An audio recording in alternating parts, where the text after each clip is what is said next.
આપણી પાસે 10 મિનિટ છે એટલે કારણ કે આગળનું શેડ્યુલ છે એટલે 10 મિનિટ માટે જેટલા પ્રશ્નો આપણે લઈ શકશું તો વિનંતી છે કોઈને કે कोई क्वेश्चन હોય અને अगर कोई पूछना चाहता हो तो अपनी जगह पर खड़े हो, माइक आपके पास आ रहा है।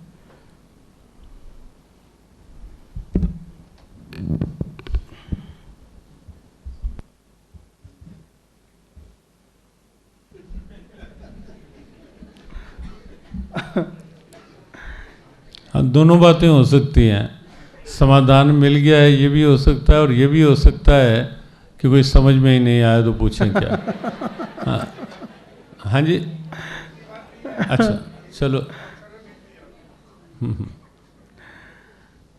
नहीं, दूसरा प्लान भी तो नहीं है, यही है कि समाधान मिल चुका है। तो गुरुदेव आज्ञा करे तो कार्यक्रम के अंत की ओर आप पहले। अच्छी बात है कि अगर कोई समाधान पर के आपको बात मिली है, लेकिन हम इतना अवश्य चाहेंगे कि हम सब मिलकर के कुछ भगवत गीता के ऐसे भावों के साथ जुड़े। आज देखो कोविड की बात आई है, जो इसमें हमने एक बात बड़ा एनालिसिस किया इसका कि कोविड से काफ़ी लोग गए, ये सत्य है, लेकिन उससे अधिक लोग जो कोविड के भय के कारण गए, मेंटल इम्यूनिटी को डाउन कर बैठे। और हमने अभी एक जगह किसी गोष्ठी में कहा, जब बात चली कि 2 डोज के बाद कभी एक बूस्टर डोज ना देनी पड़े, तो हमने कहा 2 डोज लग गए, बूस्टर डोज के रूप में आप हमारी मानो, भगवत गीता से बढ़कर कोई बूस्टर डोज नहीं है। दो सबसे बड़ी बूस्टर डोज अगर कोई है तो भगवत गीता है। आप भगवत गीता की डोज बूस्टर डोज के रूप में दो, आप निश्चित समझोगे हर मन मजबूत होगा, तन स्वस्थ होगा और निश्चित है कोरोना जैसी व्यवस्था को हम अलग करके जी पाएंगे। इसलिए आओ सब मिलकर जुड़ें। गीता केवल किसी व्यक्ति विशेष की नहीं, गीता केवल स्वामी ज्ञानानंद की नहीं, गीता केवल जियो गीता की नहीं, गीता हम सब की है, हम सब के लिए है। और हमें बहुत प्रसन्नता हुई है यहाँ आकर के ये देख कर के, और सच मानो कि आने का निमित्त भी यही बना कि जब ये पता चला कि डॉक्टर मेहुल के मन में एक अच्छी फीलिंग इस बात को लेकर है कि कैसे शिक्षा को एक सहज, सुलभ, आसान व्यवस्था बनाया जाए। जो एक बैग का बहुत बड़ा भार और मस्तिष्क में बहुत बड़ा स्ट्रेस का स्ट्रेसफुल सी हो रही है, कैसे एक हल्का सा स्वरूप दे पाए बच्चों को। मौज मौज में पढ़ना, मौज मौज में जीना और मौज मौज में क्षमताओं को अपनी बढ़ाना और उनके अंदर के भाव को जगाना, ये देखकर बहुत प्रसन्नता हुई है। और इस भाव में जैसे सौराष्ट्र यूनिवर्सिटी और ग्लोबल स्कूल ऑफ एक्सेलेंस जो यहाँ बैठे हैं हम, जहाँ और भी कुछ संस्थाएं मिलकर के जो एक भाव बना रहे हैं कि मिलकर हम ऐसा प्रयास करें। और एक और बहुत अच्छी बात लगी कि यहाँ के कॉरपोरेट्स के लिए, यहाँ पुलिस प्रशासन के लिए जो बहुत बड़ी संख्या में परिवार हैं, उन परिवारों तक भी हम कैसे गीता पहुंचा पाएँ। और परिवारों में पहुंचेगी तो बड़े भी, जैसा हमने कहा हर क्षेत्र की एक व्यवस्था है गीता, तो एक बड़ा अच्छा एक प्रभाव हो सकता है। और जीवन में देखो कुछ करना ही है तो आओ भगवत गीता के साथ क्षमताओं को बढ़ाएं, परमार्थ छोड़ें, परमार्थी नहीं पुरुषार्थी बने, स्वार्थी नहीं परमार्थी बने। जियो गीता के कोई ध्येय वाक्यों में एक ये भी वाक्य है, समय को निकलना ही है, रुकेगा भी नहीं, लौटेगा भी नहीं, खरीदा भी नहीं जा सकेगा। वह एक ही बात हमारे हाथ में है समय को लेकर कि हम समय को बेस्ट यूटिलाइज कर लें, इस समय के साथ कुछ अच्छा कर लें। और जब हम सोच लेंगे अच्छा करने का, तो आप समझ लेना वातावरण भी साथ हो जाएगा, प्रकृति भी साथ हो जाएंगी और परमात्मा भी निश्चित साथ हो जाएंगे। तो इन्हीं शब्दों के साथ आप सब आए, सबके लिए बहुत बहुत शुभकामना। यहाँ पूरे ग्लोबल स्कूल ऑफ एक्सेलेंस परिवार, ये भी एक परिवार ही, डॉक्टर मेहुल ने बताया कि ये सारा हमारा परिवार ही है और हम सब मिल कर के व्यवस्था करते हैं और मैं भी उस परिवार का ही एक अंग हूँ। और हमें अच्छा लगा कि बच्चों की अपनी पार्लियामेंट, बच्चों की अपनी लेजिस्लेटिव असेंबली, बच्चों की अपनी कोर्ट, और वो आपस में बच्चे ही निर्णय करते हैं, सब लोग बैठते हैं साथ, जहाँ गाइड करना हो, जहाँ गाइडेंस लें, दोनों बातें अच्छी हैं। जहाँ गाइड करना हो तो गाइड करने की बात, और जहाँ गाइडेंस कोई लेनी हो तो वहाँ वो भी साथ ही चलता है, बच्चों से गाइडेंस मिलती भी है। तो ये एक अच्छी, संबंधों में भी एक प्रेम, सद्भाव, अपनत्व जगता है उससे, और एक अच्छी प्रेरणा है। भगवान कृपा करें ऐसी प्रेरणाएं, ऐसी भावनाएं यहाँ से पूरे राष्ट्र तक और राष्ट्र से पूरी मानवता तक पहुँच पाएँ। ऐसी प्रभु की कृपा, भगवान द्वारकाधीश जी की कृपा हम सब पर हो। ऐसी मंगल कामना के साथ वाणी को विश्राम। 2-3 मिनट की अपनी प्रार्थना, जो हरियाणा में कुछ स्कूलों में ये प्रार्थना प्रचलित भी हुई, शिक्षा के साथ भी जुड़ी, जीव गीता की एक मूल प्रार्थना है। और इसमें एक छोटी सी पुस्तिका भी सबको दी जा रही है। वैसे ये हमारी एक संपूर्ण गीता जी भी है, बहुत साहित्य ला नहीं पाए। गीता जी की एक 700 श्लोकों की व्याख्या भी है, जो बहुत सरल व्याख्या है पूरे 700 श्लोकों की। और ये एक पॉकेट में रखने के, हाँ ये हम इसलिए नहीं दिखा रहे कि हमें कोई यहाँ वो सेल काउंटर लगा के हम बैठे हैं। हम तो काउंटर हमारा एक ही है, गीता पढ़ो पढ़ाओ गीता, जन जन तक पहुँचाओ गीता। और उसमें ये 700 श्लोक, इसका बड़ा सरल हिंदी में अनुवाद, ये कोई भी देखेगा बिल्कुल पॉकेट साइज में साथ रखने के लिए। मेल पॉकेट है या नहीं है? तो आ जाओ। है। और एक ये पुस्तिका है जिसमें हमने आज बोलो, एक ये छोटी पुस्तिका ये सबको दी जा रही है अभी। शिव ले आए ना? हाँ, सबको बंटवा दो। इसमें गीता जी को प्रत्येक व्यवहार के साथ जोड़ने की बात है। 3 श्लोक प्रातः काल के, 3 श्लोक दोपहर भोजन से पूर्व के, 3 श्लोक रात्रि विश्राम से पूर्व के, और प्रत्येक अध्याय का एक श्लोक से 18 श्लोक की गीता। हरियाणा में प्रतिवर्ष गीता महोत्सव पे 18,000 बच्चे कंठस्थ करके वहाँ इकट्ठे होकर इनका उच्चारण करते हैं। वर्ल्ड बुक ऑफ रिकॉर्ड में भी ये आया, 18 श्लोक गीता के।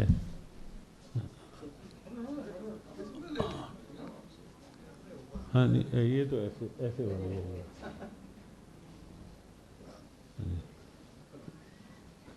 इस सम्मानपूर्वक रखें, इसलिए इसका सुंदर कवर बनाया गया है साथ। पेन निकाल कर आएगी, आ तो जाएगी, आगे बिल्कुल से।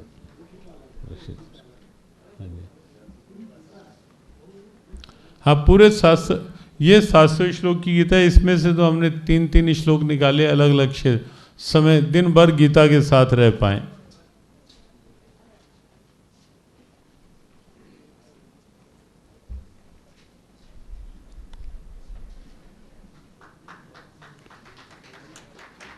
हाँ, और इसी के पीछे बैक पृष्ठ पर एक प्रार्थना है जो हम सब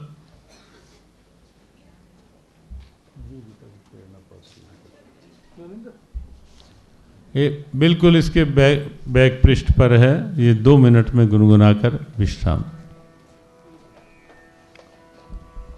ओम। आइए सभी भाव को गुनगुनाएंगे। हे योगेश्वर, हे परमेश्वर, ऐसी कृपा प्रभु हम सब पे कर। हे योगेश्वर, गाएं सभी। हे परमेश्वर, ऐसी कृपा प्रभु हम सब पे कर। सत्य मार्ग के बनकर साधक, सत्य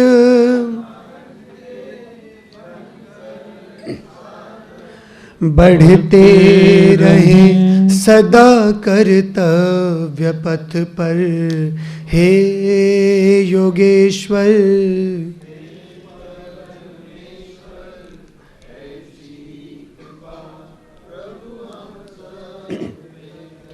ना घबराए ना उकताए, ना उकताए। ऐसा साहस विश्वास दो भर, ऐसा साहस विश्वास। हे योगेश्वर हे परमेश्वर ऐसी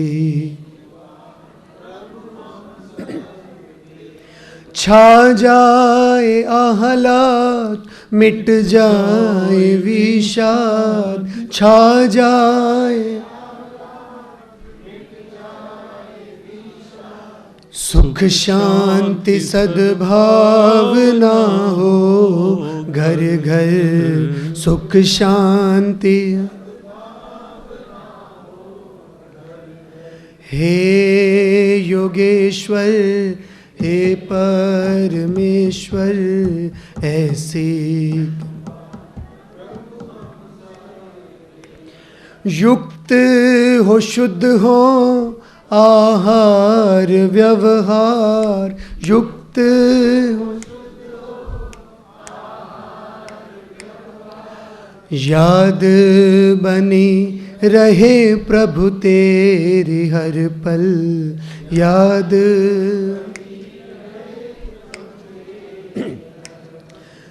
हे योगेश्वर हे परमेश्वर।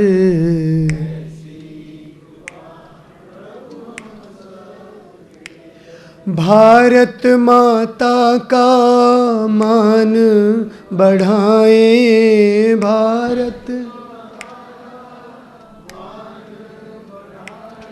जियो गीता की प्रेरणा पाकर, जियो गीता की प्रेरणा पाकर। हे योगेश्वर हे परमेश्वर ऐसी कृपा प्रभु हम सब पे कर, ऐसी कृपा प्रभु हम सब पे कर। गीता माता की जय। सबर से कृष्ण कृपा,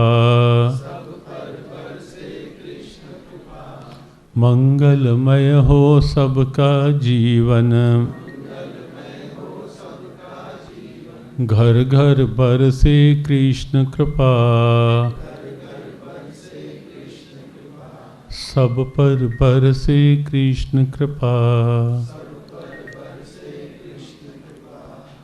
मेरे नाथ मैं आपको भूलूं नहीं, मेरे नाथ मैं आपसे दूर ना रहूं, आप मुझसे दूर ना रहें। मेरे नाथ आप अपनी कृपा सदा सब पर बनाए रखें। भगवान के मंगल में कृपा सब प्रकार से सब पर बनी रहे। पुनः सबके लिए बहुत बहुत शुभकामना, मंगल कामना। ओम शांति। आती हूँ आज के ये मोटिवेशनल सेशन के लिए। मैं अब मंच पे बुलाना चाहूँगी आभार विधि व्यक्त करने के लिए प्रेसिडेंट अग्रवाल समाज के श्री सत्यनारायण अग्रवाल जी का। मंच पर विराजमान पूर्व पूज्य महामंडलेश्वर गीता मनीषी श्री ज्ञानानंद जी महाराज का आभार व्यक्त करता हूँ, जिन्होंने यहाँ पधार कर हमें अपनी वाणी से ज्ञान प्रदान किया।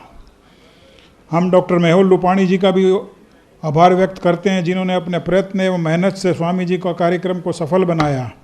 हमारे आमंत्रण को मान देकर आप सब लोग यहाँ पधारे, उसके लिए हम आप सबके आभारी हैं। धन्यवाद।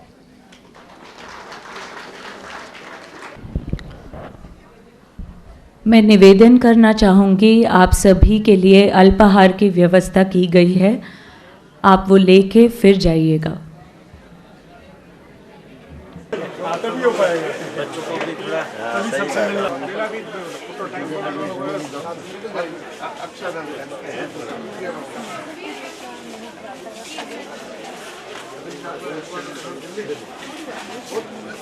आशीर्वाद से और मार्गदर्शन से भगवत गीता विद्यापीठ गुरुकुल यूनिवर्सिटी चल रही है और भगवत गीता के ऊपर एक संस्था जियो गीता। गीता जी हम सभी को जानते हैं कि भगवान श्री कृष्ण से मुख से निकली भगवत गीता और भगवान श्री कृष्ण, यह दो चिंतन करने का कोई बात नहीं है, कोई शब्द नहीं है। भगवत गीता जीने का तरीका है। हमारे हर प्रश्नों का आंसर भगवत गीता में है, चाहे वो साइकोलॉजिकली हो, सोशियली हो, कुटुंब व्यवस्था हो, इकोनॉमी हो, समाज व्यवस्था हो, हिस्ट्री हो। तो क्या हम अपने सिलेबस में इलेक्टिव पेपर के रूप में भगवत गीता को दाखिल कर सकते हैं अगले 2022 जून से? ये पहला सवाल। अगर हाँ मान लीजिए दाखिल करना है तो कैसे दाखिल करेंगे? अगर वापिस वही भगवत गीता के श्लोक और उसके आंसर और उस पे परीक्षा ये हम करेंगे तो बच्चे बोर हो जाएंगे, ये हमें भी मालूम है। हमें जो भार देती है वो प्रैक्टिकल से थ्योरी की ओर भार देती है। तो हमने एक छोटी सी रूपरेखा सोची है। मैं उद्योग की आज्ञा से यह प्रेजेंट करना चाहूँगा कि हम प्रैक्टिकल से थ्योरी की मतलब क्या कि मान लीजिए हम तीनों डिपार्टमेंट के मास्टर के स्टूडेंट्स को अगर हम संख्या के रूप में काउंट करें तो मैक्सिमम 1000 बच्चे होंगे तीनों डिपार्टमेंट के। और हम अगर बैचलर में भी यह सब्जेक्ट ऑफर करते हैं तो पूरे सौराष्ट्र में 3 या 4000 बच्चे होंगे। तो 4000 बच्चों को हम प्रैक्टिकल रूप से भगवत गीता अगर सिखाना चाहते हैं और भगवत गीता से जिया कैसे जा सकता है अगर वो सिखाना चाहते हैं तो उसके ऊपर हमें प्रैक्टिकली काम करना होगा। हमने एक छोटी सी व्यवस्था भी सोची है कि राजकोट में, अगर राजकोट सिटी की बात करें तो हमने 700 परिवार आइडेंटिफाई किए हैं। उस परिवार ऐसे परिवार हैं जो रास्ते पे सोते हैं। वह परिवार को संस्कार शब्द का ही मतलब नहीं मालूम, इसलिए आप लोगों ने देखा होगा कि छोटे बच्चे भी बीड़ी पी रहे हैं लेकिन उसको मालूम नहीं है कि यह पीना चाहिए या नहीं पीना चाहिए। वह बोल रहे हैं, गाली बोल रहे हैं लेकिन उसको मालूम नहीं है सही है या गलत। तो सही गलत का भेद उनको मालूम नहीं है। ऐसे परिवार को हम एडॉप्ट करें, हम सभी मिलकर, हमारे बच्चे मिलकर हम एडॉप्ट करें। उसको संस्कार का एस से शुरू करके भगवत गीता का लास्ट ए है, वहां तक की जर्नी हम लोग एक एक बच्चे को एक एक परिवार दे और उसको हम ट्रेन करें और उसको ट्रेन करके उसको प्रैक्टिकल रूप से भगवत गीता हम भी जिए और उसको भी इस ढांचे के अंतर्गत इंक्लूड करें। तो प्रैक्टिकल एक तो समाज का जो अभी ध्रुवीकरण हो रहा है, सामाजिक रूप से, मेंटली रूप से जो ध्रुवीकरण हो रहा है, और पाश्चात्य संस्कृति का मतलब सिर्फ इतना है कि आदमी अपने आप के लिए जिए। आज तो परिस्थिति बहुत ही खराब है। एक घर में 5 लोग हैं और पांचों लोग अलग अलग बैठ के पांचों अलग अलग मोबाइल पे हैं।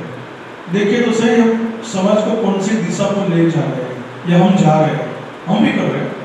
हम उन परिवार की बात नहीं कर रहे, वो परिवार के पास तो काफी हमसे सुखी है क्योंकि उनके पास तो मोबाइल ही नहीं है।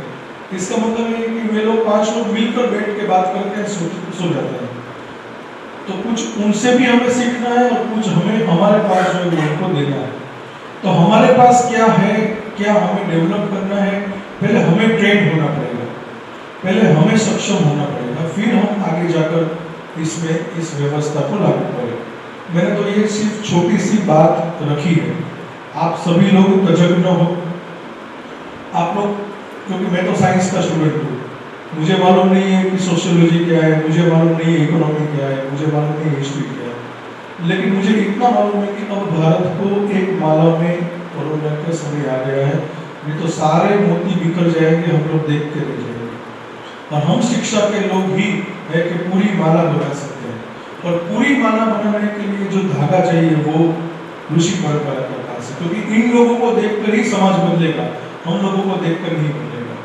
तो हम पूरी माला जो है उसके अंदर धागा बनने का काम करें, और धागे के ऊपर जो छोरू रहता है, जो पूरी माला को पकड़े रहता है, वो जो हमारी ऋषि परंपरा है, जो हमारे गुरुदेव है, हम उनसे मार्गदर्शन करें, तो वापिस समाज जो है वह भारत के रूप में रहेगा, नहीं तो भारत नहीं रहेगा। ये आज की जो हमें अलार्मिंग जो बात है वो यह है। आज की इस मीटिंग का उद्देश्य है 2022 से हमारे अभ्यासक्रम में भगवद गीता को इंक्लूड करना, उसको सरल भाषा में बच्चों तक पहुंचाना है।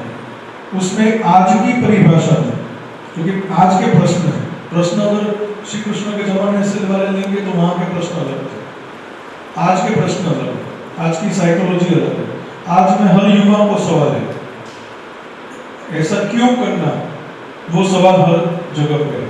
तो उस सवाल के जवाब को लेकर हमें भगवद गीता से उसके आंसर निकालना, और वह केस स्टडी के रूप में पढ़ाना। मैं वापस सेंटेंस रिपीट कर रहा हूँ, केस स्टडी के रूप में पढ़ाना, सिर्फ पढ़ाना नहीं, केस स्टडी के रूप में पढ़ाना। जैसे IIM पढ़ाना है तो केस स्टडी के रूप में पढ़ाना, और उस पढ़ाने के बाद जब हम लोग, हमारी सोच में आ गया कि चलो ये सही दिशा है, फिर वह प्रैक्टिकली हमें एक विद्यार्थी एक परिवार की जिम्मेवारी ले, हम शिक्षक के रूप में उसका मेंटरिंग करें, और 1 साल तक वह हम लोग कितना आगे बढ़े वह हम लोग प्रैक्टिकली देखें, तो मैं समझता हूँ कि माला जो हमने माला बनाने का जो स्वप्न देखा है वह स्वप्न हम साकार करेंगे।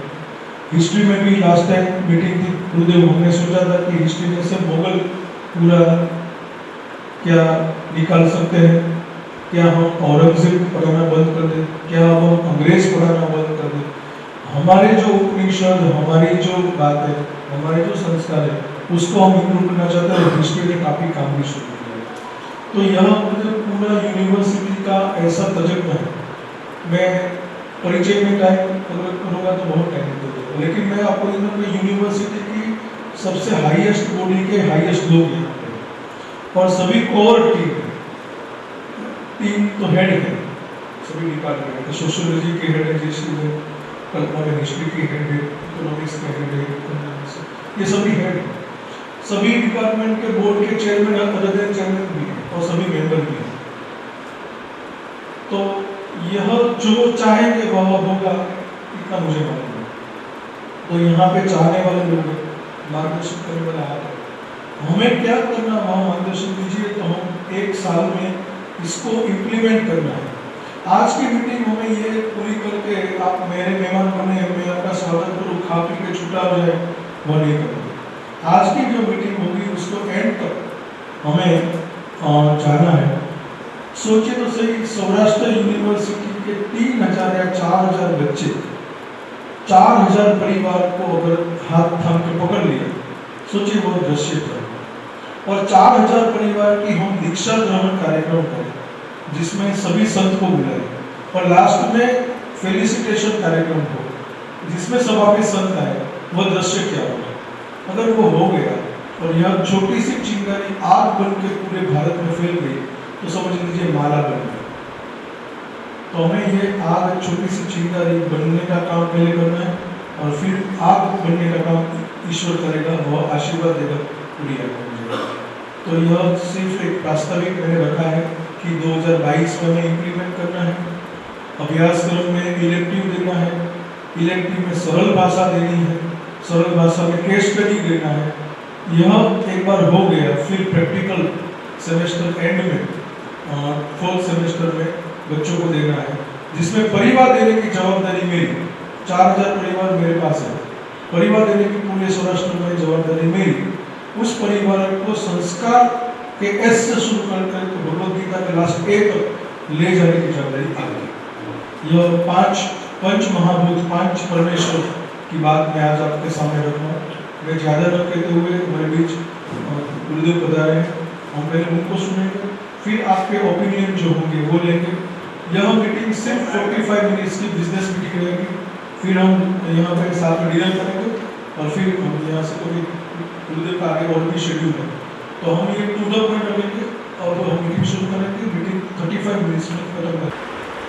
देखकर मुझे लगा कि वो नींव केवल राम मंदिर की नींव नहीं जो मजबूत बन रही है, वो हमारी सदियों के लिए भारत के अस्मिता की मजबूत नींव बन रही है, राष्ट्र द्वारों की नींव बन रही है, सहभागिता होती है। ये 3 हिंदी के शब्द ध्यान रखने में हैं। समर्पित भूमिका, कार्य के प्रति डेडिकेटेड हमारा और संकल्पित, बिल्कुल एक अच्छे संकल्प के साथ, एक अच्छी विल पावर के साथ हम उस कार्य समर्पित, संकल्पित और संगठित करता है। एक दूसरे के भाव को सम्मान देते हुए मैं करूँगा, अच्छी बात है, लेकिन दूसरा कर रहा है तो उसको भी सम्मान देकर आगे करूँगा, तो वो भूमिका एक संगठित रूप ले लेती है। और कोई भी कार्य जब संगठित होता है, जो भगवद गीता की मैनेजमेंट की बात आती है, उसमें जो पांडव और कौरवों को देखते हैं, कौरव 100 थे और पांडव केवल कितने थे? कुल 5। लेकिन क्या कारण था कि 5 पांडव 100 कौरवों पर भारी पड़े? उसका कारण यही था, पांडव अपने कार्य के लिए समर्पित थे, संकल्पित थे, संगठित थे। कौरव 100 होते हुए भी मन में संशय थे, संदेह थे, डाउट हर समय मन में है, कुछ करने का मन है तो करेंगे, नहीं तो नहीं, और संगठित तो बिल्कुल नहीं है। एक दूसरे के प्रति वो नहीं है समान, तो इसलिए 5 पांडव 100 कौरव पर भारी पड़ते हैं। इसलिए जब एक संगठित भूमिका होती है, संगठन ठीक होता है तो कार्य अच्छे ढंग से होता है। तो जहाँ तक बात है जो भी डॉक्टर मेहुल ने कही कि हम कैसे एक माला बन पाए, मेहुल जी ने सूत्र के रूप में जो बात कही, हमें लगता है वो ठीक है, लेकिन भगवद गीता सबसे सक्षम सूत्र का काम कर सकती है। अलग अलग मनकों को एक माला का रूप देने के लिए, क्योंकि ऐसा कोई विषय नहीं जो भगवद गीता से संबद्ध न हो। 700 श्लोक, हर प्रश्न का उत्तर है। ये 1 घंटा हमने टाइम ना प्रारंभ में देखा, घड़ी में, ना समापन में देखा, 1 घंटा लगा। और यही बात हुई, प्रश्नों का उत्तर है गीता में। कर्म कैसे करें, इतिहास की बात जो आई अभी कि क्या हम उनको अपने पाठ्यक्रम से, इतिहास से अलग कर सकते हैं? को बात हमें, हम केवल अगर बोलेंगे तो समस्या है। हम केवल ये लेंगे कि हमें वो इतिहास नहीं पढ़ाया जाना चाहिए या पढ़ना चाहिए जो हमारे आक्रांताओं का इतिहास रहा है, जिन्होंने राष्ट्र की अस्मिता के समक्ष प्रश्न खड़े किए, जिन्होंने सद्भावनाएं तोड़ने के काम किए, तो उनको इतिहास में कभी नहीं पढ़ाया जाना चाहिए। यद्यपि बात किसी पार्टी या उसके दलगत उसकी नहीं है, लेकिन कुछ विडंबना रही कि आप सबकी जानकारी में है ही, यद्यपि हमने कभी भी किसी की ओर, ये तो व्यवस्था में डॉक्टर मेहुल को शब्द भी कहने पड़ रहे हैं कि वातावरण जिस ढंग जो स्वरूप ले रहा है उसमें हमें किसी पर आक्रमण नहीं करना, ये ठीक है, लेकिन हमें आत्मसम्मान को तो सुरक्षित रखना ही है, अपनी परंपराओं के स्वाभिमान के साथ तो जीना ही है ना। और अभी हमारे से 2 प्रश्न हुए थे। एक प्रश्न हुआ कि भगवान कृष्ण को आप बताते हैं प्रेम का अवतार है, तो लेकिन उन्होंने इतने राक्षसों का कितने लोगों का संहार भी किया, तो प्रेम के अवतार कैसे कहे जा सकते हैं? एक प्रश्न ये था।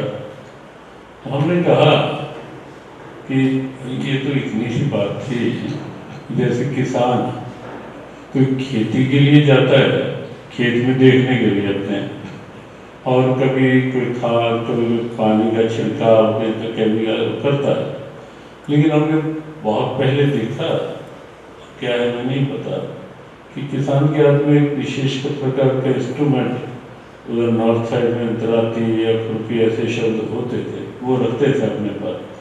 तो जहाँ देखते थे कि अनवांटेड ऐसा कोई बीच में ग्रास आ गया जो और फसल को नुकसान कर सकता है, तो चलते चलते किसान क्या करता था कि उसको बीच में से उखाड़ता था और बाहर ऐसे चलते चलते उखाड़ता बाहर फेंकता जाता था कि बाकी फसल नुकसान, क्योंकि मुझे मेरी फसल को बहुत लहलहाता देखना है। तो इसलिए वो जो तत्व जो बिगाड़ रहे हैं, केवल उनको किनारे करने की बात थी। वो प्रेम बढ़े, जो प्रेम के बाधक तत्व हैं उनको किनारे करने की बात है केवल। फिर कभी पूतना बीच में आई तो चल हट, एक तरफ हट, कभी शक्तासुर आया तो उसे हटा दिया।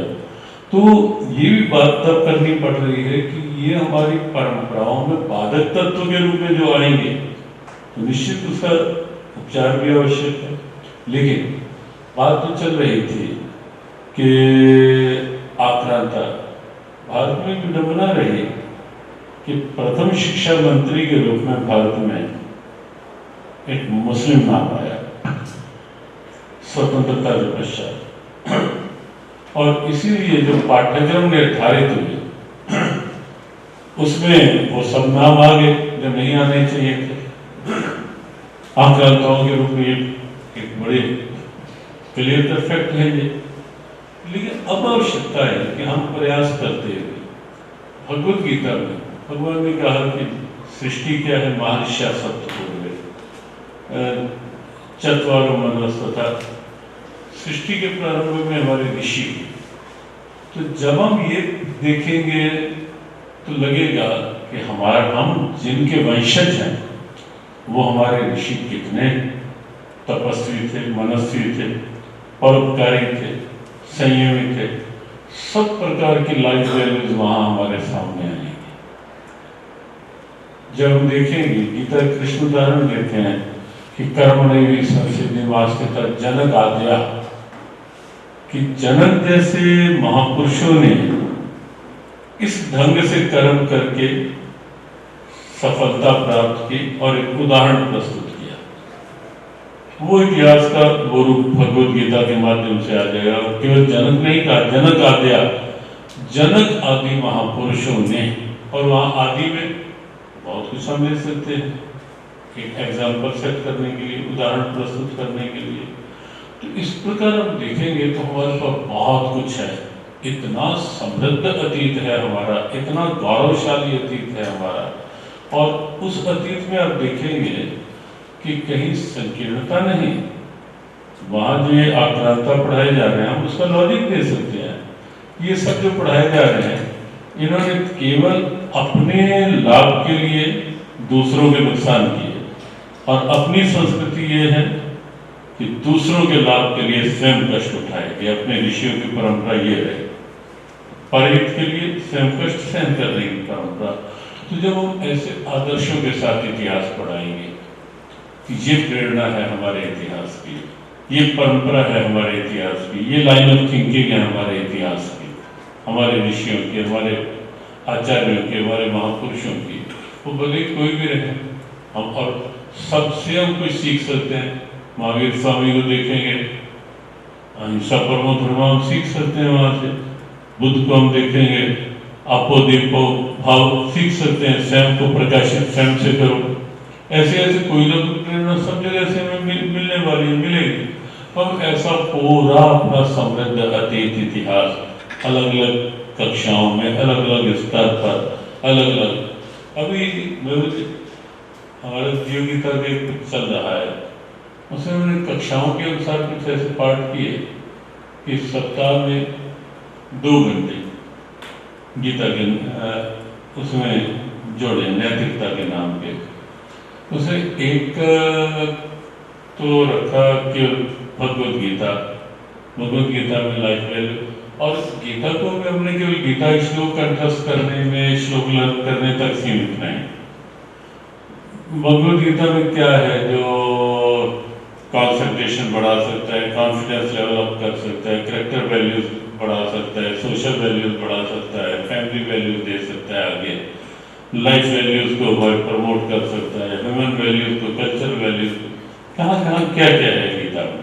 और एक पार्ट हमने लिया कि अपने तीर्थ वहां से हमें क्या प्रेरणा मिल सकती है, अपने ग्रंथ वहां से हमें क्या प्रेरणा मिल सकती है, अपने आदर्श महापुरुष किन किन से हमें क्या प्रेरणा मिल सकती है। तो एक पार्ट वो साथ में रखने का लिया। तो इस ढंग के हमारे तैयार हो रहा है कुछ है, तो इस रूप में लिया। तो इतिहास को जब देखेंगे तो हमारी ग्रंथ परंपरा, हमारी संत परंपरा, ऋषि परंपरा, आचार्य परंपरा, तीर्थ परंपरा और परम परंपरा आप देखेंगे वो भी एक इतिहास का ही पार्ट है। हमारे बहुत बड़ा काम हमारी परम परंपरा ने किया। और हम तो ये कहते हैं कि त्योहार परंपरा ना होती तो शायद हम अपने अतीत को भूल चुके होते। त्योहार परंपरा हमारी सबसे बड़ा जो काम करती है, हमें हमारे समृद्ध अतीत, समृद्ध इतिहास का स्मरण करवाती है और उससे जोड़े रखने का काम करती है क्या नहीं ऐसा? तो ये हम सब हमारे और कोई ना हमारे पर्व, ना हमारे तीर्थ, ना हमारे कोई ऐसा नहीं जहाँ से पूरी मानवता के लिए प्रेरणाएं ना निकलती। और हम बिल्कुल बहुत दृढ़ता से, कॉन्फिडेंस के साथ और खुले मन से ये बात कह सकते हैं, रख सकते हैं। मान लो कोई तार्किक ये बात आए और देख रहे हैं कि आप सब सक्षम हैं उसको आगे बढ़ाने में कि हम सब रख सकते हैं कि क्यों ये पढ़ा रहे हैं, ये क्यों नहीं पढ़ा रहे, ये क्यों आप अलग करना चाहते हैं। तो हमारे पास लॉजिक होने चाहिए उसके कि इन्होंने ये इस ढंग से किया, मानवीय मूल्यों को प्रमोट नहीं किया, केवल अपने स्वार्थ के लिए इन्होंने आक्रमण किए। लेकिन हम जिनको दे रहे हैं उन्होंने मानवता की बात कही है, सद्भावना की माला पिरोने की बात कही है, वसुधैव कुटुंबकम की बात कही। ये सूत्र हम साथ लें, ये लॉजिक हम साथ लें, क्योंकि हमें हर बात को जब हम लॉजिकली रखेंगे और हमारे हिंदू वैदिक सनातन परंपराओं में जो लॉजिक है उसका निश्चित रूप से किसी के पास कोई आगे उत्तर नहीं है। सीधी बात है। इस ढंग से हम इतिहास को भी ले सकते हैं और अन्य अन्य विषयों को भी हम अपने साथ जोड़ के चल सकते हैं। जिस विषय को भी लेंगे भगवद गीता में हर विषय का समाधान मिलेगा। और मान लो हमने तो यहाँ तक भी कहा यदि किसी को एलर्जी है भगवद गीता से, नाम से, हमने कहा कि हमें तो जूस पिलाना है एनर्जी के लिए। अब वो एनर्जी एनर्जी लेने में भी किसी को एलर्जी है, कोई समाधान होता नहीं है। लेकिन हम उसमें से ये कह के कर सकते हैं कि हम इसलिए ये कर रहे हैं कि बच्चों का, कौन नहीं चाहेगा बच्चा संस्कारित बने, कौन नहीं चाहेगा कि तुम्हारा बच्चा तुम्हारा सम्मान करे, कौन नहीं चाहेगा कि तुम्हारा बच्चा चरित्रवान बने। क्या आप नहीं चाहेंगे? तो व्यक्तिगत अगर आप चाहेंगे हम इसके लिए ये कार्य कर रहे हैं तो निश्चित उसमें सफलता मिलेगी। तो हमें लगता है आप अपनी बात रख लें, कुछ उसके साथ कुछ संवाद भी हो सकता है। मैं आप लोग बात शुरू करें उसके लिए मैं थोड़ा ऐड करना चाहूँगा खुद। हमने जो अभी तक काम किया है आप लोगों को भी मैं थोड़ा बताना चाहूँगा। ये जो स्कूल है उस स्कूल के अंतर्गत हम काफ़ी काम करते हैं। उसके अंतर्गत जो हमने काम किया है जिसमें हम आपको मदद बोल सकते हैं, क्योंकि आपके सब्जेक्ट को छोड़कर हम लोग अभी काम कर रहे हैं कि भगवत गीता में से मैनेजमेंट कैसे निकल सकता है। फॉर एग्जाम्पल, मैं अभी एक श्लोक पढ़ रहा था, मुझे शिव कुमार जी ने गुरुदेव की सरल भाषा में लिखी हुई गीता मुझे PDF है, उसको मैं पढ़ रहा था। उसमें एक शब्द आया स्थित प्रज्ञ। हम सबको मालूम है स्थित प्रज्ञ अवस्था क्या है, लेकिन क्या स्थित प्रज्ञ अवस्था को अगर मैनेजमेंट के पॉइंट ऑफ व्यू से सोचे तो एक मैनेजमेंट ओनर को क्या होना चाहिए, तो स्थित प्रज्ञ होना चाहिए। कैसे स्थित प्रज्ञ होना चाहिए? उसके लिए सभी कर्मचारी समान है, कोई अपना नहीं है, कोई पराया नहीं है। कोई अगर बात कह के जाता है तो उसको भी सुनना, उस पर रिएक्शन न देना, और यह अगर कोई किसी की चुगली कर रहा है तो उसको भी सुनना। फिर अच्छी बात हो तो सबके बीच में फैलाना, और जो नहीं कहना चाहिए लेकिन जिसको पर्सनली कहना है उसको पर्सनली बुलाकर बैठा कर समझाना, और समझाने के बाद उस चीज को उसी के पास उसको कन्विंस करके छोड़ देना। वो ये जो अवस्था है ना, ये स्थित प्रज्ञ अवस्था है। हम लोग ये चैप्टर सभी लिख रहे हैं, हम लोग ये काफी काम कर रहे हैं। तो अब इस श्लोक से मुझे मैनेजमेंट मिल गया, तो एक श्लोक से इकोनॉमिक्स वाला इकोनॉमिक्स निकाल सकता है, सोशियोलॉजी वाले सोशियोलॉजी भी निकाल सकते हैं कि कहाँ पे कुटुंब व्यवस्था निकल सकती है, कहाँ पे समाज व्यवस्था निकल सकती है, हिस्ट्री भी अपना निकाल सकता है। आप एक श्लोक को बार बार देखेंगे ना तो अपनी चीजें निकल आएंगी। जैसे पहले मैं एक श्लोक पढ़ रहा था, मैं तो साइंस का स्टूडेंट हूँ, साइंस मुझे पहले दिखता है, तो उसमें बात है कि निर्बल हृदय का आदमी नहीं होना चाहिए, ऐसा कुछ संदर्भ लिखा है। तो मुझे तो हार्ट देख के साइंस मेरा खुल गया कि सबसे पहले तो बच्चों को यह सिखाना चाहिए फिजिकली कि अगर आपका हार्ट स्ट्रॉन्ग है तो आपको हार्ट अटैक नहीं आएगा। तो हार्ट स्ट्रॉन्ग करने के लिए आपको क्या करना चाहिए, तो वॉकिंग करना चाहिए, एक्सरसाइज करनी चाहिए, खाना पीने की परिचय। तो ये आपका भगवत गीता से एक श्लोक से साइंस निकल गई। अब मैं साइंस का टीचर हूं ना, मैं ये श्लोक पढ़ के हार्ट पढ़ा दूंगा, और निर्बल हृदय का आदमी कभी नहीं होना चाहिए। जो कृष्ण ने बोला था वो साइंस के पॉइंट ऑफ व्यू से बोला था, वो हमारे साइंस के लिए बोला था। तो वो पॉइंट ऑफ व्यू आप वहां पे दे सकते हैं। वस्तु यही है भगवान के, इसीलिए हम श्री कृष्ण को पूछते हैं कि उसके मोरपीछ में भी काफी कलर्स है, और वो आदमी स्पॉन्टेनियस जीने वाला आदमी, उनके मुख से निकली हुई गीता। इसी के लिए हम इसको पूर्ण पुरुषोत्तम बोलते हैं कि आप जो कलर उसके लिए बांधना चाहे वो बांध सकते हैं। मैं एक एग्जांपल देखूंगा, हम यहाँ स्कूल पे काम करें, जैसे ये पर्पल कलर का है, हम आने वाले दिनों में ये करने वाले हैं बच्चों को प्रैक्टिकल से थ्योरी कैसे पढ़ाना है।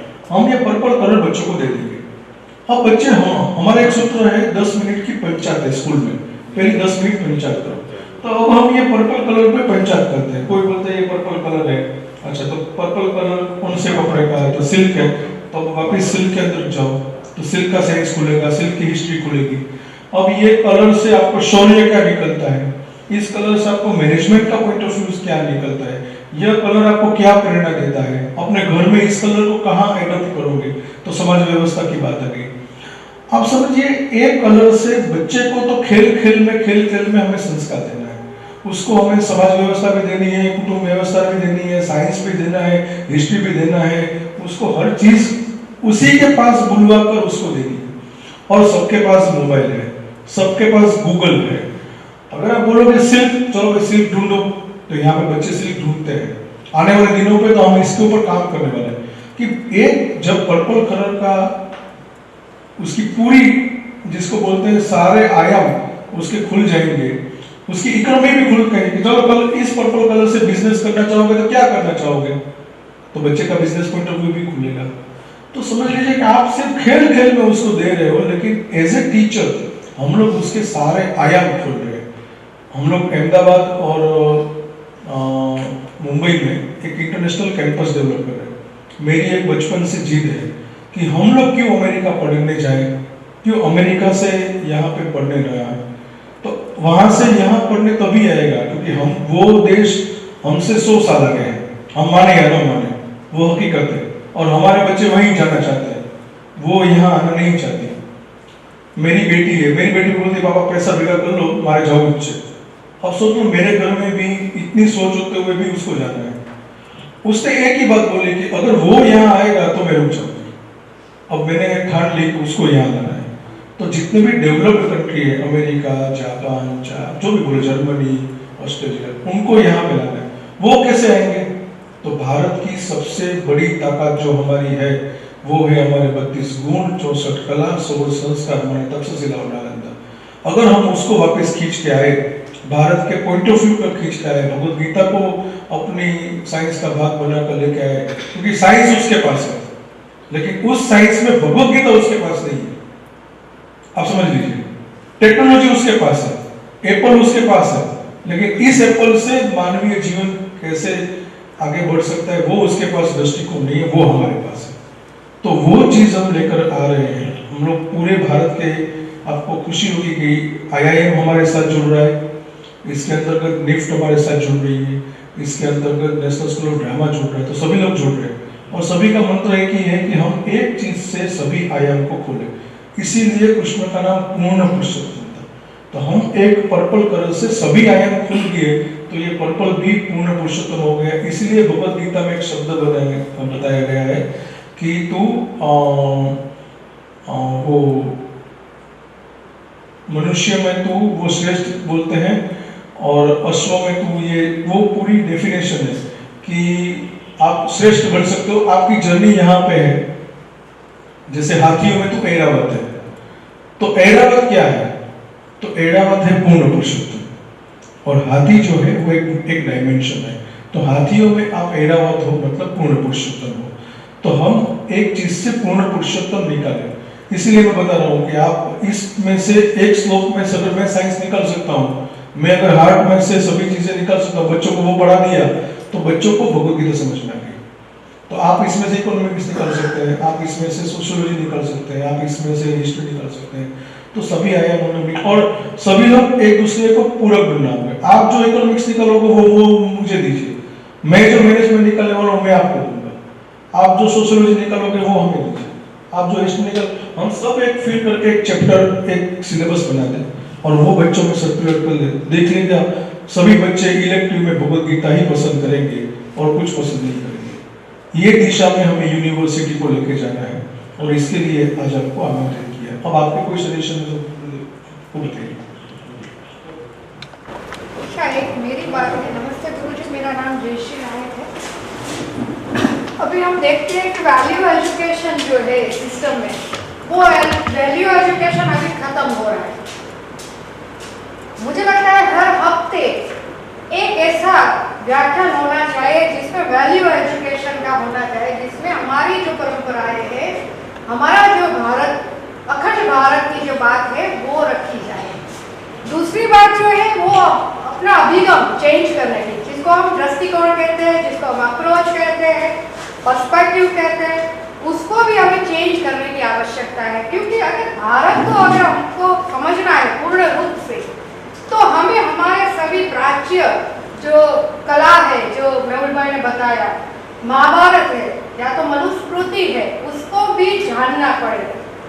तो जो इंडोलॉजिकल एस्पेक्ट्स अगर हम डालना चाहते हैं तो ये भी आवश्यक है कि हर एक शिक्षक को भी ये नॉलेज होना चाहिए, तभी जाके हम बच्चों को ये पढ़ा सकेंगे। तो ये बात मेरी है। नहीं, बहुत आवश्यक बात है। और जो ये सारी बात चल रही है वो वैल्यूज़ को प्रमोट करने के लिए चल रही है। ये निश्चित है कि वैल्यूज़ का डिक्लाइन जो हुआ है, ह्रास जो हुआ है, बहुत चिंता का विषय। और उसका परिणाम भी हम देख ही रहे हैं कि सुविधाएं नहीं हैं, लेकिन कैपेसिटीज जो है वो धीरे धीरे ही बहुत तेजी से डाउन जा रही है। कहीं न कहीं समस्याएं बढ़ रही हैं। तो बहुत आवश्यक है उसको करना। और जो इतिहास के साथ बात जुड़ी है वो निश्चित रूप इसी रूप में है कि भले वो मनुस्मृति में से हमें क्या अच्छा मिलता है, हम उसका ये भी हट न करें कि हमें यही पढ़ाना है। हमें मनुस्मृति में से कुछ अच्छी, गीता तो मुख्य बेस रहेगा ही रहेगा, रहना ही चाहिए कि गीता में सब कुछ है। फिर भी हमें कहीं से भी हमारी ग्रंथ परंपरा में से कुछ अच्छा मिलता है, उसको भी हम कोट कर सकते हैं साथ। अच्छा, जिस आचार्य से अच्छा मिलता है कि सब हमारे अतीत का इतिहास का विषय है, और जब ये सामने आएगा तो उसके साथ वैल्यूज अपने आप साथ साथ आएंगे। तो इसको इस तरह से ढांचे में ढालना पड़ेगा। તમારી જે ઇન્ટરડિસિપ્લિનરી વાત છે એ નવી પોલિસીમાં ઓલરેડી છે, એટલે અમે સોશિયલ સાયન્સનું હેતુ જ કલ્યાણનો છે, એટલે એ બહુ સરસ રીતે તમારો જે ઢાંચો છે સોશિયોલોજી, सोशियोलॉजी में भगवत गीता कहाँ बैठ सकती है, या भगवत गीता से सोशियोलॉजी निकल सकता है कि वो आप लोग बैठकर तैयार करें। इकोनॉमिक्स वाले वो तैयार करें कि भाई भगवत गीता पढ़ के इकोनॉमिक्स निकल सकती है। जैसे मैंने बताया स्थित प्रॉब्लम, तो मैं मैनेजमेंट तैयार करता हूँ, तो मैनेजमेंट में से हम निकाल लेंगे, मैं साइंस में निकाल लूँगा इसमें से, क्योंकि अगर बच्चों को निर्भर हृदय का आदमी नहीं बनना तो पहले तो हृदय क्या होता है वो समझना पड़ेगा, हृदय की मजबूती समझनी पड़ेगी। फिर धीरे से आप डाल दो कि भाई कभी भी आपको सुसाइड नहीं करना है। सुसाइड क्यों करेगा, उसकी आवश्यकता क्या है, जो भी परिस्थितियाँ है वो फेस करो, तो वो फिर बाद में आएगा। पहले तो उसको मजबूत मन का मानवी वो पहले समझा करता, तो वो पहले ढांचा तैयार करता। उस ढांचे को हम सब सुनेंगे साथ में, लिखेंगे साथ में, फिर हम लोग चर्चा भी करेंगे, फिर उस ढांचे को हम संक्षिप्त में एक कॉमन ड्राफ्ट बनाएंगे, उस ड्राफ्ट को प्रैक्टिकल ड्राफ्ट के साथ करेंगे, और फिर नेक्स्ट जून 22 से सेमेस्टर 1 के अंतर्गत हम इसको इंट्रोड्यूस करेंगे। बिट्स फिलानी में वो लोग गीता पढ़ा रहे हैं, तो उनका भी सिलेबस कहाँ पे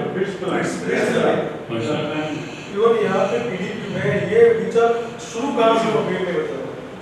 पीडीपीयू में जो हमारी यूनिवर्सिटी है, पीडीपीयू में हम लोग आर्ट्स पढ़ाते हैं, वो लोग ह्यूमैनिटी एंड मैनेजमेंट पढ़ाते हैं। आप समझिए ह्यूमैनिटी का भी एक बार मैनेजमेंट वो ऐसे ही सब्जेक्ट रहता है। और सबसे बड़ी बात, वो लोग गाँव में भेजते हैं कि अगर मैनेजमेंट सीखना तो गाँव में, और वहाँ पे बच्चों के रहने की, खाने की, पीने की सब व्यवस्था यूनिवर्सिटी, और फिर 6 महीने में बच्चों को वो पूरा मैनेजमेंट सीख कर आते हैं, फिर उसको मैनेजमेंट कॉर्पोरेट हाउस में भेजते हैं। दोनों का मिश्रित करते हैं, क्योंकि उसको मानव संवेदना यहाँ जगती है, मीन्स ह्यूमैनिटी यहाँ जगती है, मैनेजमेंट यहाँ से होता है, एंड वो बच्चा ह्यूमैनिटी से मैनेजमेंट करके वो बनाता है। मेरी तब से आँख खुली है, ये भी एक अप्रोच हो सकता है, क्योंकि वापिस तो वही है पूर्ण पुरुषोत्तम की बात है। तो इस तरह से हमें अपने अपने आंखें खोलनी होगी, अपनी चीज़ों के साथ भगवत गीता को ऐड करना पड़ेगा। फिर हम लोग फिर एक कॉमन ड्राफ्ट होता है, ये कॉमन ड्राफ्ट गुरुदेव को दिखाए, ये गुरुदेव बोले 2-3 दिन आप हमें दे, क्योंकि आप हमें सुने, अगर आपको लगता है ये सही दिशा में जा रही है तो हम 2 इंजन सब जोड़ते हैं, इंजन भर के गाड़ी शुरू कर देंगे। और हमारे लेकिन इतना तय है कि जून 2022 से हमारे अभ्यासक्रम में हमें इसको लागू करना है। और किसी के बारे में कोई बात तो बोलिए नहीं, ये कह रहा हूँ कि हर सब्जेक्ट के लिए अपना सिलेबस होना चाहिए, क्योंकि मैं सोशियोलॉजी से बिलोंग करता हूँ, मेरे ख्याल से गीता जी पूरी सोशियोलॉजी है। हम तो इक्वालिटी की बात करते हैं, सर्वस्व जात वदिष्णु विष्णु वाला श्लोक में है, तो ये सोशियोलॉजी का है तो उनका एक ही सिलेबस होना चाहिए, सोशियोलॉजी वाले स्टूडेंट सिर्फ यही पढ़े। बहुत कुछ सोशियोलॉजी के लिए इतना कुछ है गीता में, परस्परम भावयंता, एक छोटा सा मंत्र लो गीता का, परस्परम भावयंता, पारस्परिक सद्भाव बढ़ाने की बात। तो हम दूसरे की बात सुने, मेरे भाई ने कहा, दूसरा हमारी बात सुने, और हम हर सब की बात में अच्छाई ढूंढे कि वहाँ से क्या मिल सकता है, वहाँ से क्या ले सकते हैं, एक दूसरे परस्परम भावयंता।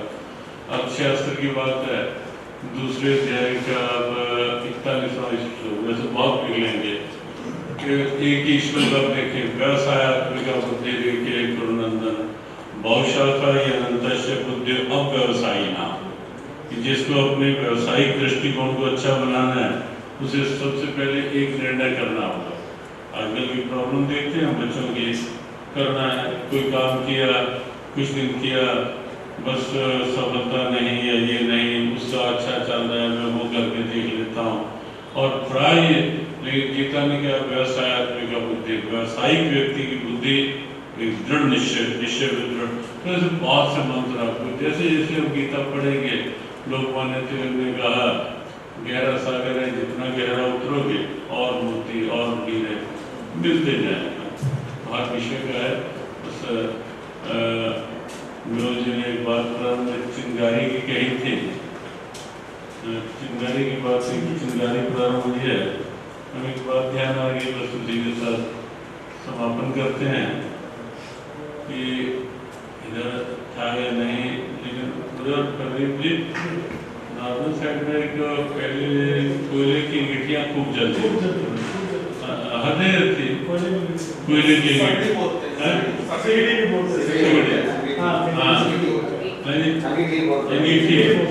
बोलते हैं, सीढ़ी बोलते हैं।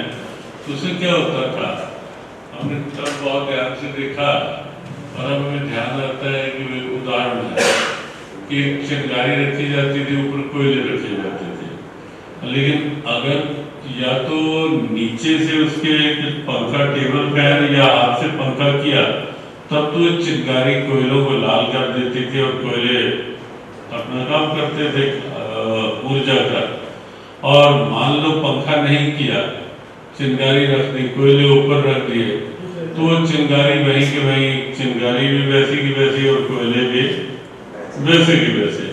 अब हमें आज से लेकर के अब पंखा करने का काम करना है कि ये जो चिंगारी है ये पंखा अभ्यास का, प्रैक्टिस का और आगे नए नए विचारों का पंखा लगातार चलता रहे, ताकि वो चिंगारी जो कहीं ना कहीं वातावरण में काली मासी आ चुकी है, अंधकार सा दिखाई दे रहा है भविष्य को लेकर के, कहीं ना कहीं बचपन यौवन आगे व्यवस्थाएं सब कहीं ना कहीं लगता है कि अंधेरा सा है जैसे।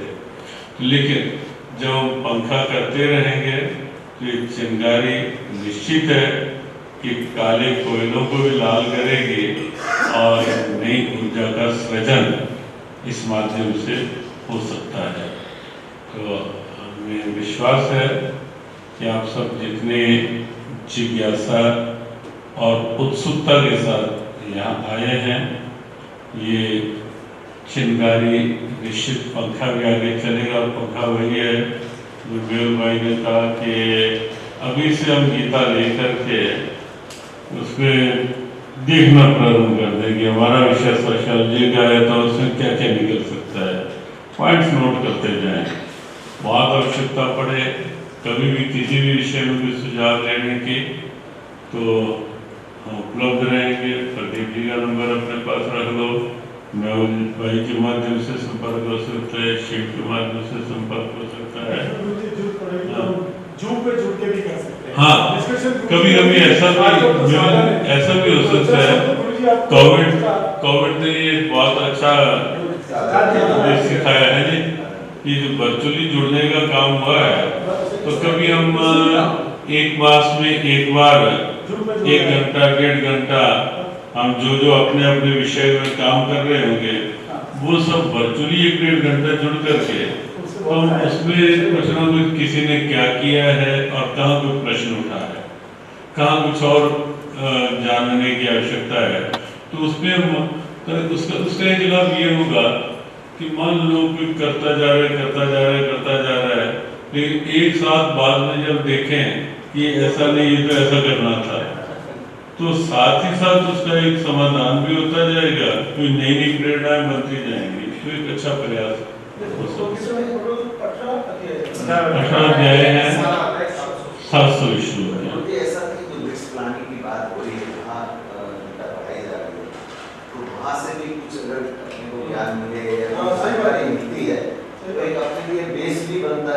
निश्चित देखो, हमें अल्टीमेटली जो गोल है हमारा, वो हमारा केवल अपना नाम हाईलाइट करना नहीं है, केवल अपनी संस्था का नाम हाईलाइट हमें भारत को करना है, भारत की परंपरा को करना है, भारत की अस्मिता को करना है, भगवद गीता के उन भावों को करना है, और फिर वैल्यूज को हमें हाईलाइट करना है। और वो उन वैल्यूज की प्रमोशन हमें कहीं से भी मिलती है, हमें वहाँ से प्रेरणा लेने में कोई संकोच नहीं होना चाहिए। अनुमित वाली जाके मिलती है प्रेरणा, तो हम बढ़ा देते हैं। अच्छा अच्छा है। वैसे एक बात जानकारी बता दूं, हरियाणा के लिए कोर्स की लगभग जैसे कि परीक्षा ने कहा लगभग तैयार हो गए हैं। वहाँ भी ये तैयारी है कि अगले साल 2022 में कुछ कक्षाओं में पाठ शुरू होगा, तो काफ़ी मेहनत की जा चुकी है। उसमें कुरुक्षेत्र विश्वविद्यालय के लोग बाकी लोग लगे हुए हैं। हमारा कभी भी ये लक्ष्य नहीं कि हमें केवल अपनी संस्था के लिए काम करना है, हमें काम भगवद गीता के लिए करना है, मानवता के लिए करना है, राष्ट्र के लिए करना है। मैं आपको एक अभी जो बात 700 श्लोक है, 700 श्लोक को अगर हम 4 सेमेस्टर में डिवाइड करें तो कितने श्लोक होंगे? 175। अभी आज हम बैठे हैं अक्टूबर में, अगर हम दिसंबर से शुरू करें चलना तो दिसंबर से मई तक हमारे पास 6 महीने, 6 महीनों में अगर हम 175, अगर हम प्लान करें कि 4 सेमेस्टर में हमें डिवाइड करना है इस अभ्यासक्रम को, तो एक सेमेस्टर में 175 श्लोक, दूसरे में 175, तीसरे में 4 सेमेस्टर में पूरी डिग्री मिलती है। 175 को अगर हम आज से दिसंबर से शुरू करें तो एवरी वीक 7 श्लोक लेकर चलना। 7 श्लोकों में से इकोनॉमिक्स क्या निकलेगा, सोशियोलॉजी क्या निकलेगा, हिस्ट्री क्या निकलेगा और मैथमेटिक्स साइंस करेगा, ये हम करें। और एवरी सैटरडे और संडे हम 1 घंटा सोशियोलॉजी को दें, 1 घंटा हिस्ट्री को दें, 1 घंटा इकोनॉमिक्स को दें, 1 घंटा को दें, तो 2 घंटा हमें सैटरडे चाहिए, 2 घंटा संडे चाहिए। जिसमें आपने जो निकाले हैं वो जूम से ये लोग भी जुड़े, आपने 7 श्लोक में से क्या निकाला वो बयान करें, आपने क्या निकाला वो बयान करें। और फिर जो जून से अगर गुरुदेव जुड़ते हैं या गुरुदेव की तरफ से कोई लोग जुड़ता है वो भी मार्गदर्शन करें ये सही है, जाओ, तो फिर धीरे धीरे वो फ्रेम बन जाए। तो सेमेस्टर 1 में हम 175 श्लोक को अलग पॉइंट ऑफ व्यू से लेकर पुनः पुरुषोत्तम वाला अभिगम लेकर हम बच्चों के बीच में आ सकते हैं। तो ये मेरे हिसाब से मैथमेटिक्स से मैंने काउंट कर लिया, इस तरह से कुछ कर सकते हैं कि नहीं वो आप सोचो। બીજું સિલેબસ આવતા જે મને વાર લાગે તો આપણા હાથમાં અસાઇનમેન્ટ સેમિનાર પણ હોય છે, તો એ પણ આપણે એને એ રીતે આપી શકીએ। नहीं मेरे ख्याल से हमने हमारे जब अध्याय पढ़े अप्रोक्सीमेटली है उसको अध्याय 18 अध्याय को 4 भाग में बांट देंगे, क्योंकि किसी अध्याय में बहुत कम श्लोक है, किसी अध्याय में ज्यादा है, तो अध्याय वार ऐसा बांटना अच्छा रहेगा। उसको अध्यायवार ले लें। मान लो पहले सेमेस्टर में 4 अध्याय दिए या 5 आपको कुछ ना कुछ काटना पड़ेगा या श्लोक को काटो या बस ध्येय यही है कि 4 सेमेस्टर में 18 अध्याय और भगवद गीता पूरी हो जाए। मेन एक साथ 18 अध्याय के 700 श्लोकों को प्रथम सेमेस्टर में डाल देने मुश्किल होगा। मेरा भी शिक्षा क्षेत्र से नहीं, बट अपन उसको 4 भाग में बांटकर और प्रथम 4 अध्याय 6 अध्याय को अपन लेकर और फर्स्ट सेमेस्टर में डालें तो मेरे ख्याल से सबके लिए इजी हो। ये वही फर्स्ट सेमेस्टर में 4 अध्याय, सेकंड में 4, थर्ड में 4 और लास्ट में सीधी भगवद गीता की मार्कशीट चलता है सर्टिफिकेट के बाद પ્લસ આ અસાઇનમેન્ટ આપી શકાય, સેમિનાર આપી શકાય। ઈ તો શું છે આપણી વિશેષતા છે। હા હા ગુરુદેવ અને એમની સંસ્થાનો ઉપયોગ તો નજરિયો માટે લેવાનો છે, બાકી તો આપણે એટલે એમ સ્ટાર્ટ થઈ જાય। ઘણા અધ્યાય એવા છે કે अगर आप अनुमति दें तो गुरुदेव का खाना यहाँ बोलो हम 9 का खाना शुरू करो, क्योंकि 9 बजे में पहुंचना है।